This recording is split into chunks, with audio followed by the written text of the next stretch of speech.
En uddannelsesmæssig baggrund er fra starten af kan med i historisk psykologi, så har jeg et diplom i pædagogik og nogle moduler fra Master i læreprocesser og Master i Public Governance og Master i Public Administration. Jeg har taget nogle forskellige proceskonsulentuddannelser og andre projektlederuddannelser sideløbende.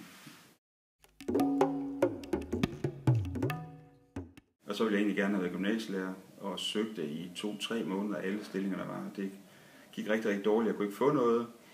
Og så valgte jeg at søge arbejde på en folkeskole. Og så arbejdede der i 1,5 år. Søgte så derefter til Hjørring Kommune, fordi kombinationen af universitetsuddannelse og jeg havde taget en diplom i pædagogik. Og synes egentlig, det var blevet spændende at arbejde med folkeskolen som udvikling. Så jeg blev konsulent heroppe og fik meget med over tid. Jeg var en 4 år konsulent heroppe, fik mere og mere med ledelse at gøre og blev leder af en konsulentgruppe. Og da jeg så havde været det et stykke tid, så kom muligheden for, at stillingen som undervisningschef blev ledig. Og den søgte jeg så. Jeg synes, det var fantastisk spændende at komme tættere på det politiske niveau og have en mere strategisk vinkel på udvikling af skoledelen.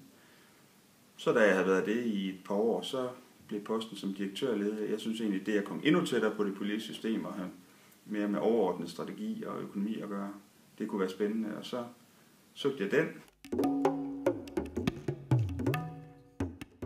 Man skal tage de muligheder, der byder sig, og ikke være så konservativ omkring sin faglighed.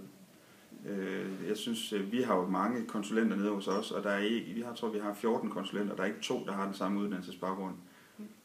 Til gengæld så har de alle sammen gjort det, at de på et tidspunkt har taget de muligheder, der bød sig. Og det synes jeg, det er det gode råd at give. Jamen, det skal nok, hvis man vil have en karriere, så skal det nok komme.